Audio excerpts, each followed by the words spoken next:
somebody that builds lots of big, nice projects before I got here. And we're doing some of the best in the world right now. This is all about the Dulles Airport remodeling. It's considered one of the worst airports anywhere in the world. We're going to make it maybe the best with some hard work and some good thought process.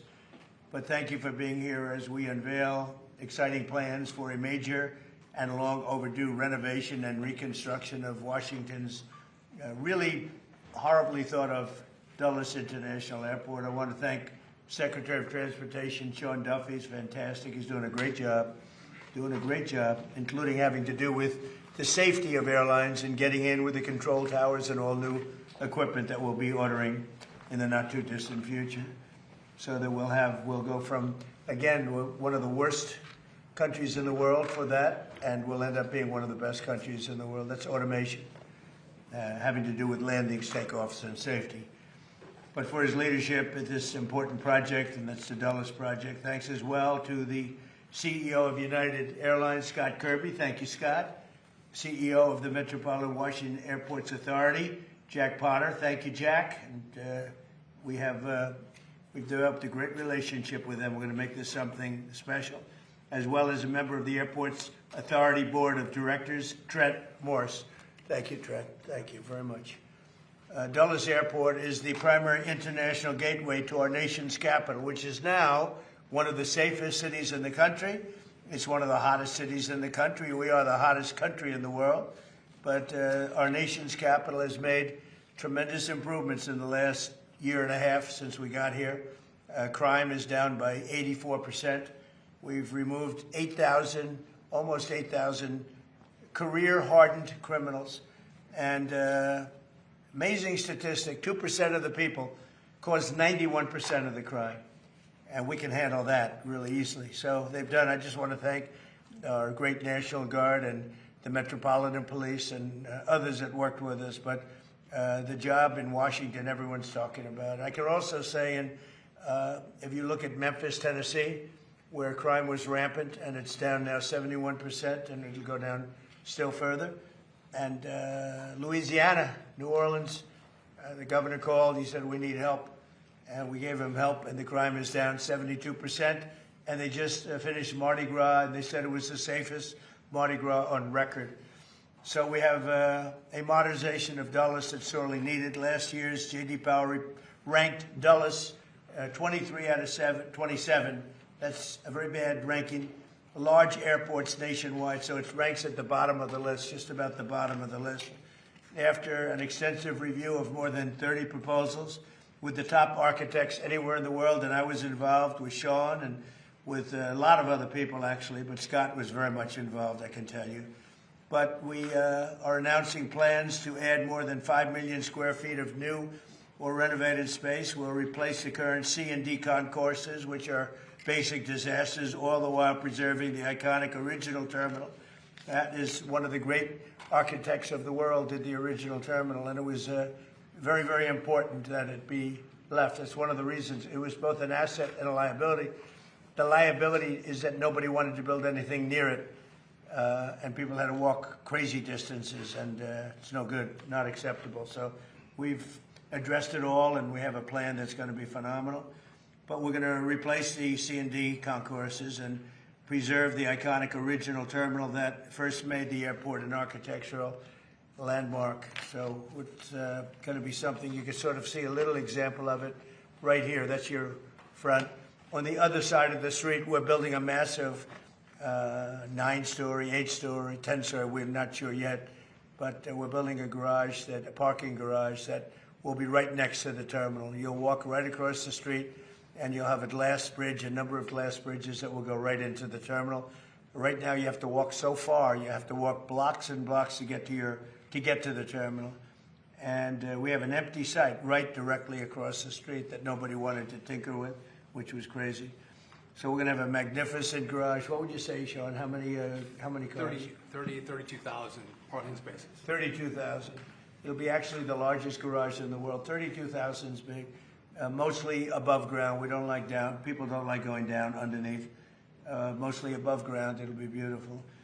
but a central walking tunnel and a new air train connections will provide travelers with easy options. Really, it's an impossible airport. You get off a bus, you go into a train, you get from a train, you get onto another bus. It's a worse airport. This plan also includes expanded options for parking, modern check-in areas, more efficient security screenings, hotels, et cetera, et cetera. Could have a beautiful hotel right on the property, but further away so that we can give the good location, frankly, the best location, to parking. So people literally will be able to park their car and walk 15 yards and they'll be in the terminal. In addition, many of the new restaurants and shops will be added, including plans for one of the largest United Polaris lounges anywhere in the world, and it'll be a beautiful level of luxury. This transformation is another step in our ongoing efforts to make Washington, D.C. safe and beautiful again.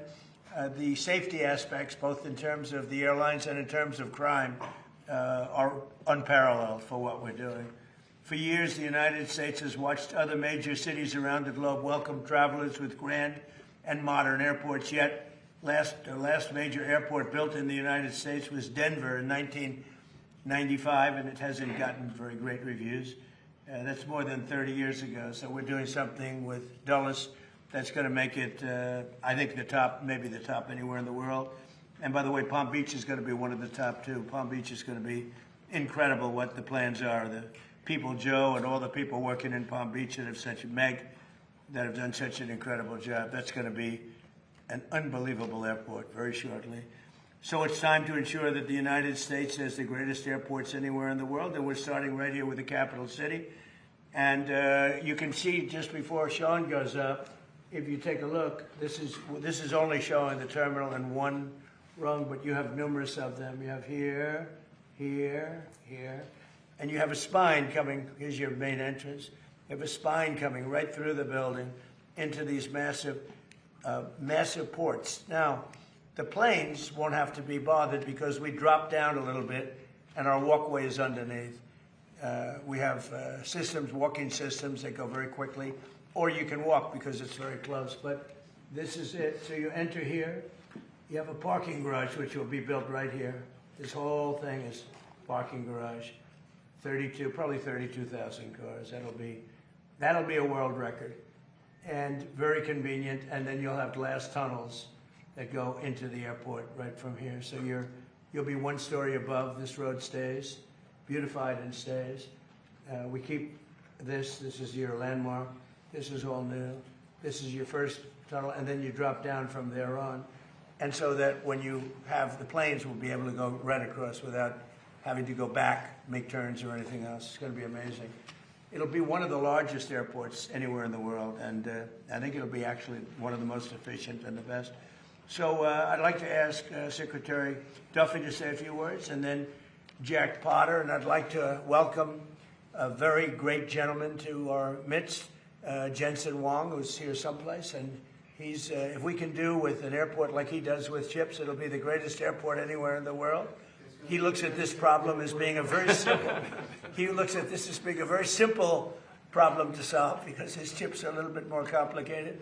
But it's important that he's able to travel nicely along with everybody else. And right now, this is not a very good airport. We're going to make it a great airport.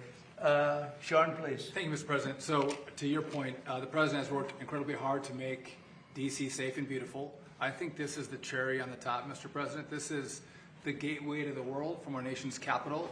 And any of you who've traveled through Dulles, it is dark, it is dated, a little dank maybe. It's not a great airport. And so we had multiple architects come in and present to the President.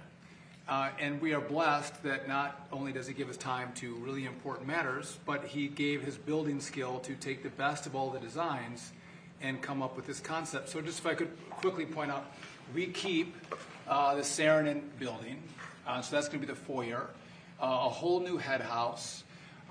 We are going to get rid of the people movers, Mr. President. So if you don't know what these are like elevated buses. It's kind of like, it looks like it's from Star Wars, if you will. And they're slow and people are angry about them. We are going to get rid of those. We are going to have a horseshoe train system throughout the airport. And as you mentioned, right down the spine of the airport is going to be a walkway. So easy access to all of your gates, fast movement. And what I like the president, he was like, listen, we have to have great parking. So when you pull up to the airport, you have easy access to the concourses, to the terminal. And so I think this is one of the best designs, Mr. President, probably because you actually did it, that you'll see in the country as a whole. We've had this. This is bipartisan, Mr. President. A lot of people, whether you're Republican or Democrat, you hate the way Dulles operates.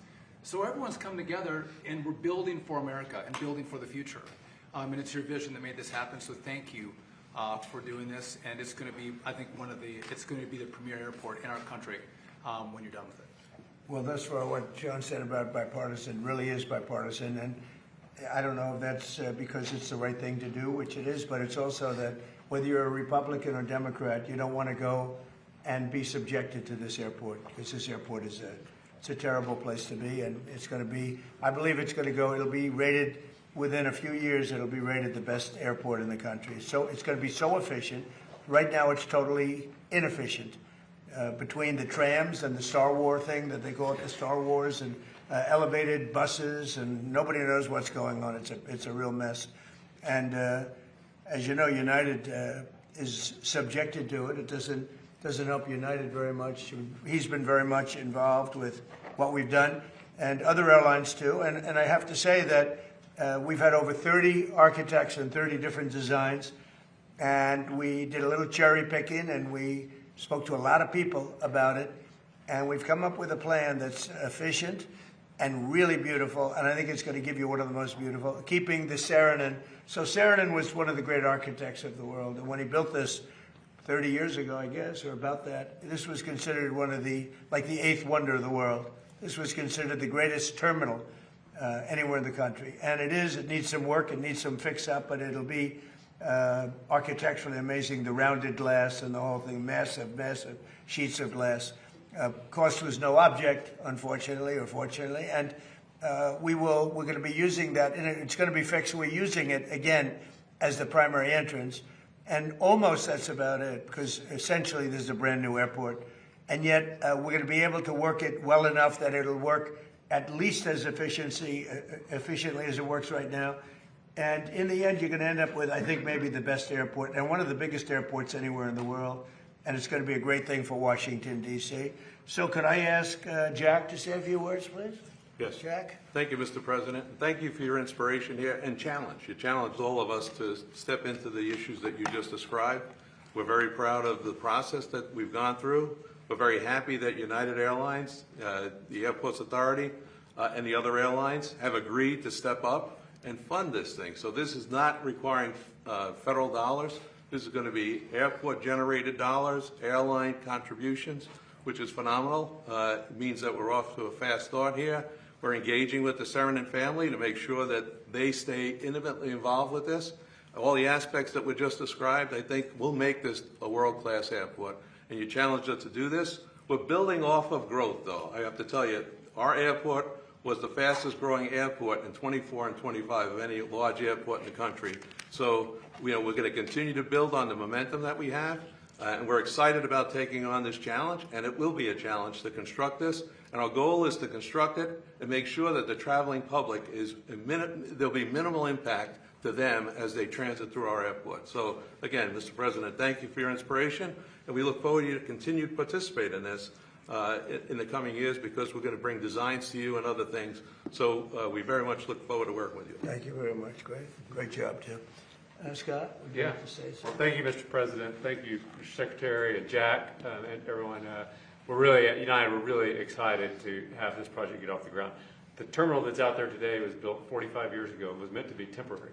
And so I've spent my whole career at United Airlines waiting for this day, and all the people of United Airlines have spent even longer waiting for the day that we could have really the best airport in the world. And this design is one that works great for the airline. The President talked about how it works great on the outside for the airline, but it's going to be a beautiful airport inside for customers. It's something that all of us at United, but really all Americans, will be able to be proud of, having an airport when people come into the capital that really represents what the United States of America stands for. So I'm proud of it as CEO of United, but proud of it as an American as well.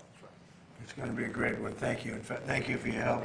And Trent, would you like to say something? Yeah, thank you, Mr. President, for your leadership on this. On behalf of the MWA board, this is something that everyone's tried to do for decades, and no one's been able to get it done. And without the president's leadership on it, we'd be back in square one. So thank you for your leadership on this project. Thank you to United and the Department of Transportation for moving this along as quickly as possible.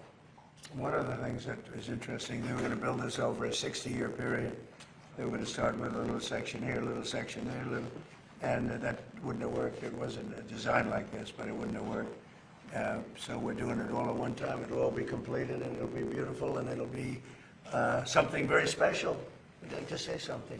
Thank you, Mr. President. I really want to thank the Airport Authority and United Airlines for your partnership, the board of the Airport Authority. Your partnership is critical to make this happen. I know you had a plan to improve the airport, but as the President said, it was a long-term plan. We thought it was too modest, too slow, too modest. And 60 years isn't too long. Decades, but with the President's attention and focus on this, it's accelerated, it's expanded, and we're actually going to realize the vision, and a much greater vision now. So it's a very exciting day for Washington, for the whole nation. Well, these people have all been fantastic, and they want to see it get done and get done properly, and it should be done as one airport, not being built in chunks, which would have been, frankly, a catastrophe, I think. So, thank you very much. You have any questions? Thank you, Mr. President. Very quickly on this issue, did you just say 2 years? It would take 2 years to We finish think this? we can get it started fairly quickly. It's largely financed. And, we need some approvals from Congress probably, but generally speaking, it's been very bipartisan. And then on the attack, the drone attack on the LNG tanker off of Egypt, what can you tell us about that? And is there any indication it's Iran-related? Does it represent Well, I'm going widening to of give you a the war? report. I've been briefed. It's a little more of the same, but it's going to be straightening out. It's going to be straightening out. In the meantime, we're going to be hitting them very hard because it's our turn to hit them. They know it's coming. They're asking us not to do it, but they tried shooting it last night. So we had 5 rockets shot going 8,500 miles an hour, and all 5 rockets were knocked down to the ground.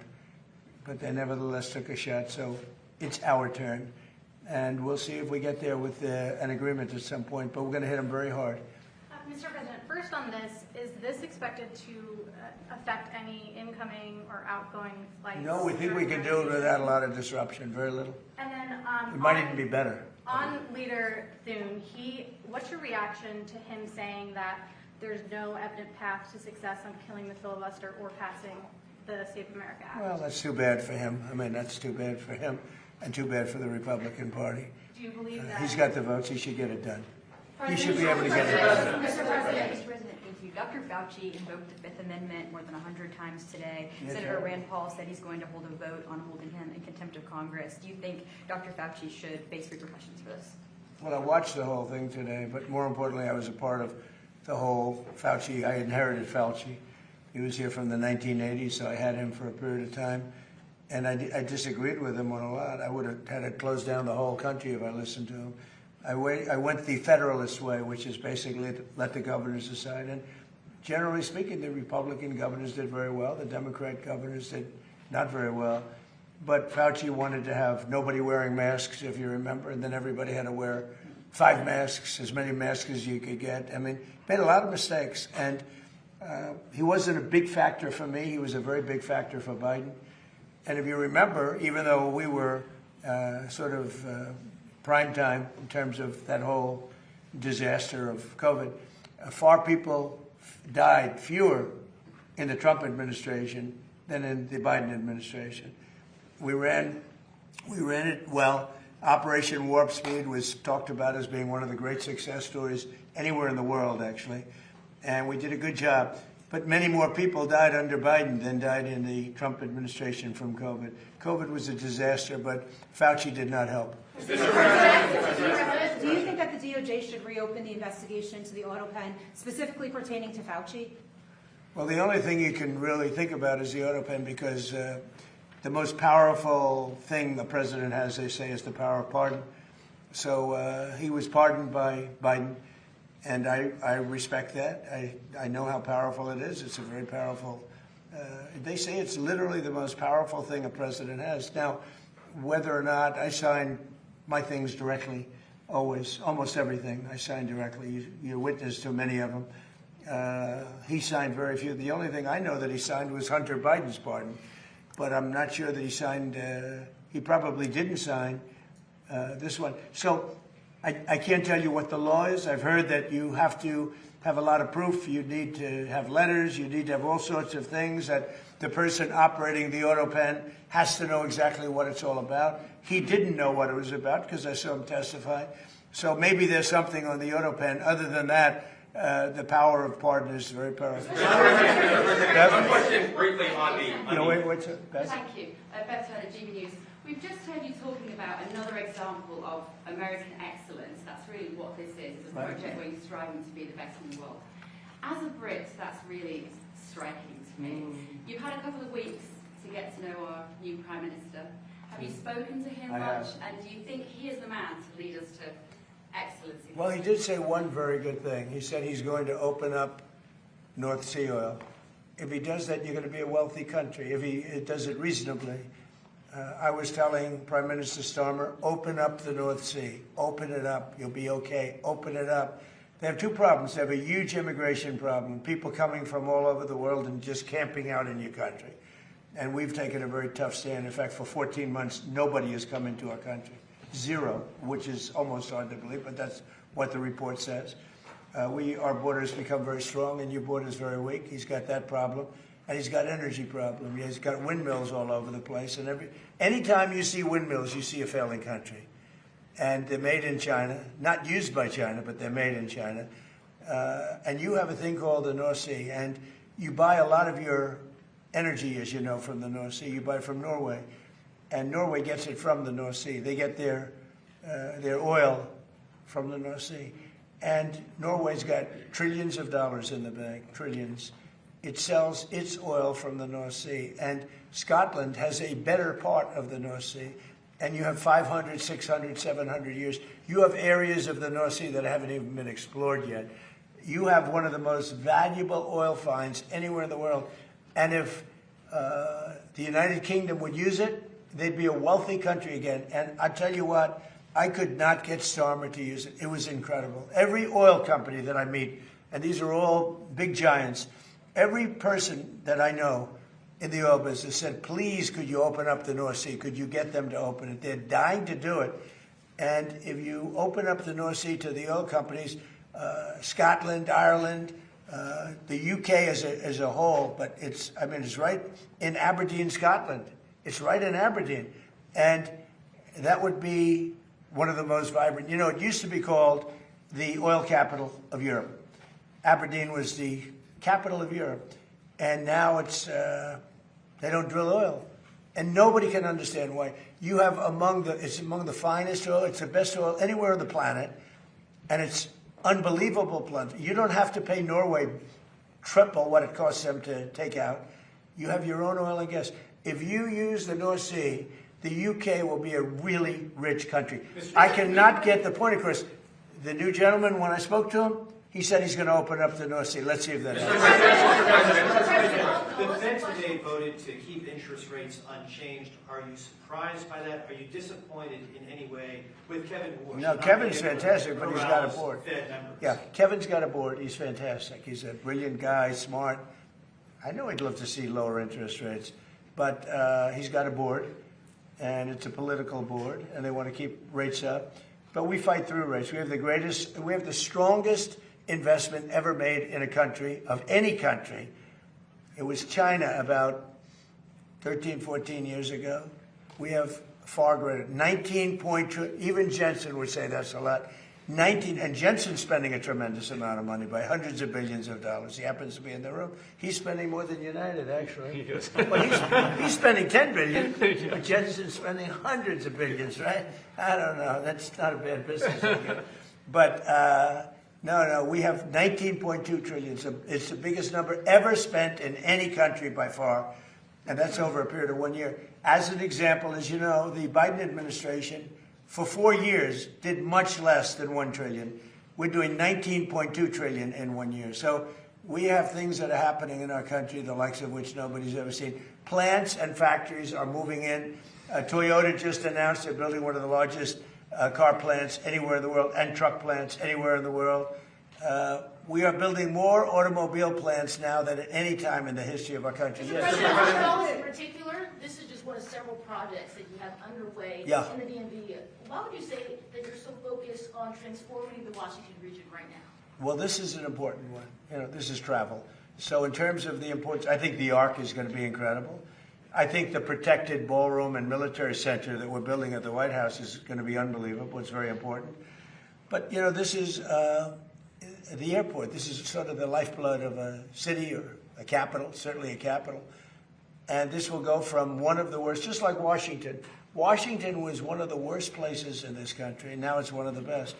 You couldn't get into a restaurant because all the restaurants were closing or closed. They were afraid to have it open. Now you can't, if you're a restaurateur, you can't even find space to have a restaurant. The restaurants are booming. So, you know, it's a great thrill. And by the way, if you look, Washington is clean, it's safe, people walk to work. Every day a young man or a young woman comes up and says, "Thank you, sir." I know exactly what he's talking about. They couldn't wait. They were afraid to walk to work. Now they literally walk to the White House. Washington is now a beautiful and clean. We got rid of the graffiti. 78 monuments and different things have been cleaned. They were strewn with graffiti. We had 28 fountains that not one of them worked. For years, for decades, they haven't worked.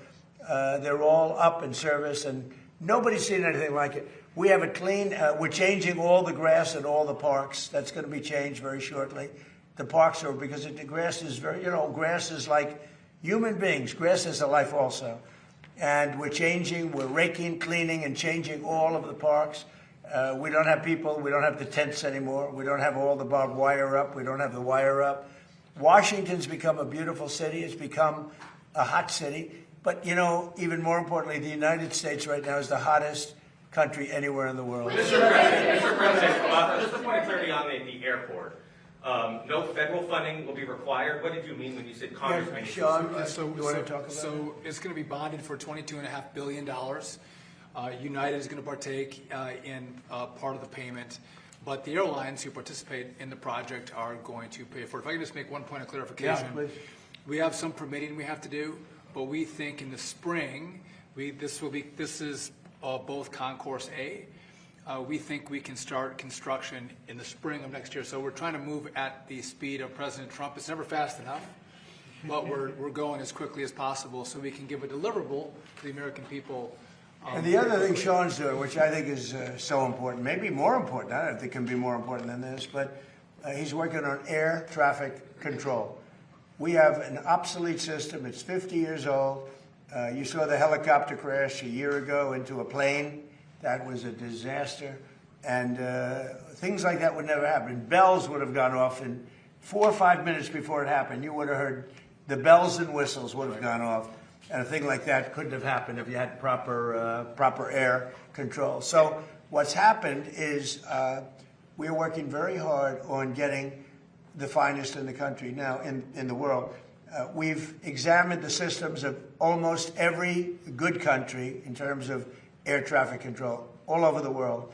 And we have the best people working on it in the world. And it'll make, I mean, so often you'll see somebody even bunking into each other at an airport. But where planes come too close, where planes, in the case of the helicopter the helicopter hits the plane, we are working on air traffic control to redo the entire system, including the new towers, because the towers are obsolete.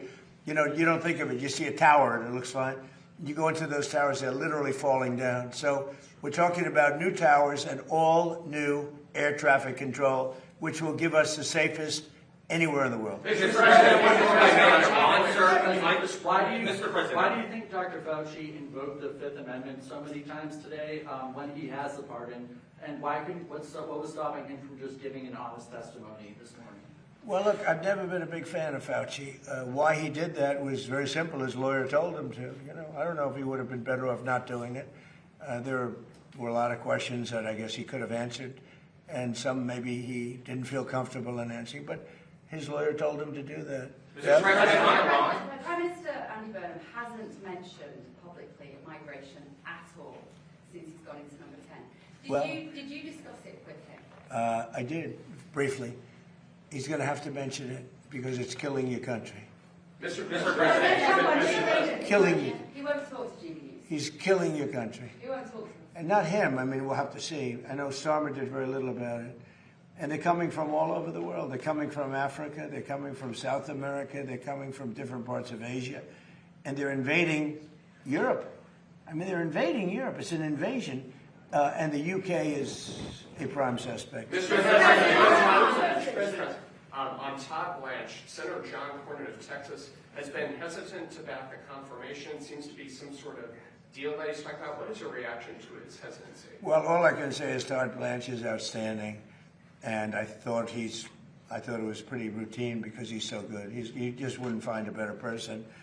So I don't know, maybe John Cornyn's upset with me because I didn't endorse him. I don't know what it is, but I haven't heard that there's a problem. I heard he's going through quite nicely. And do you think Senate Majority Leader John Thune, after the comments you heard regarding Save America and some other stuff, do you think he's still the man for the job?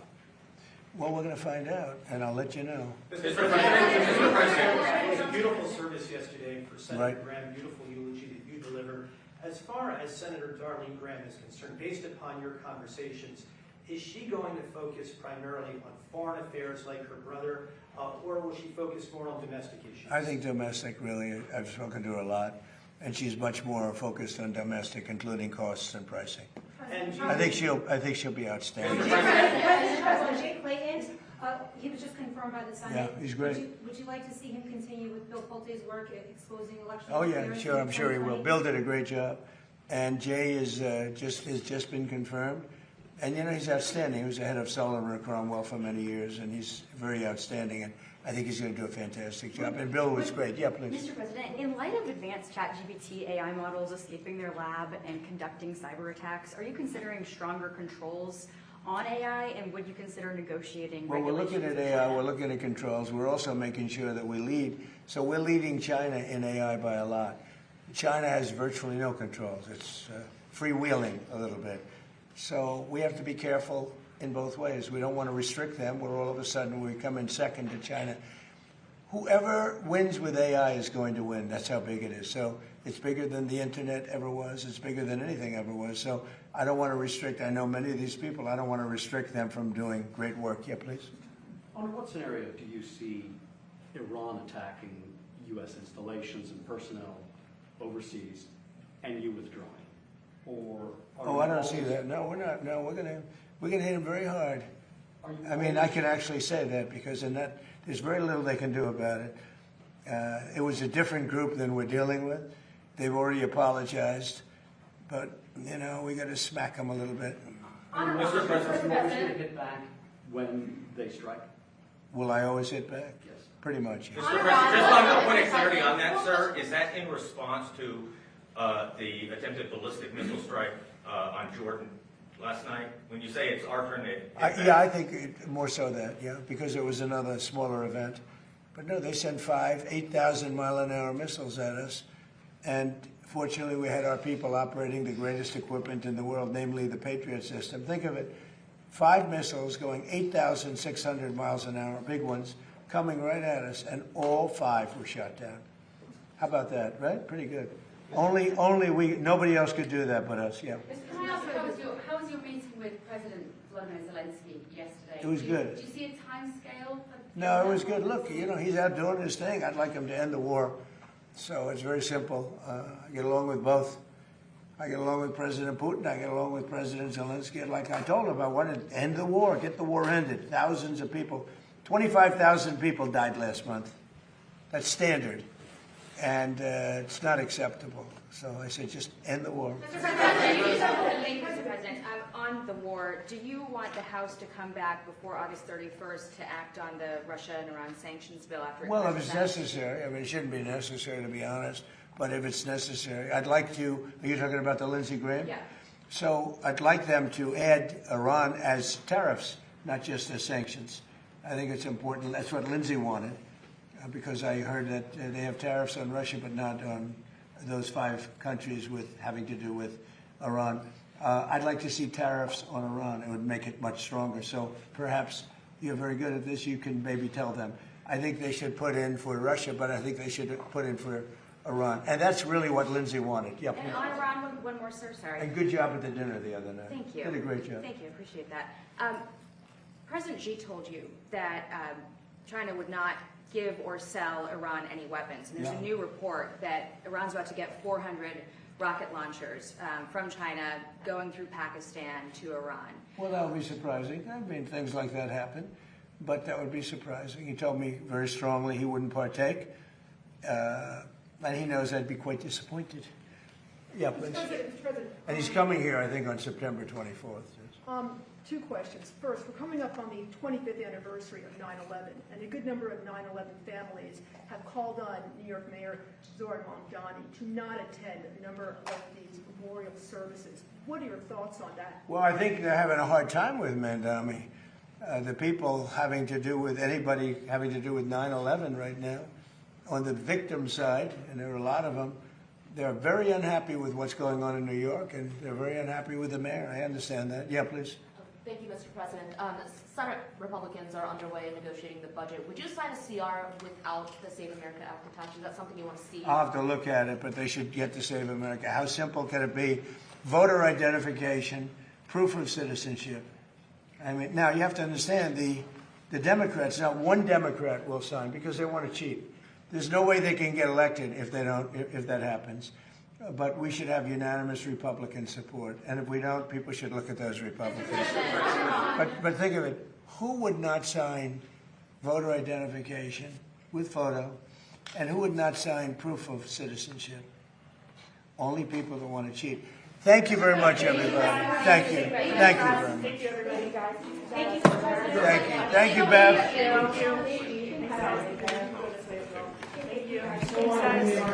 Thank you, guys. Thank you, guys. Thank you, guys. Thank you, guys. Thanks. Thanks, guys. Thank you. This way, thanks, guys. Thank you. Thank you, guys. Thanks, guys.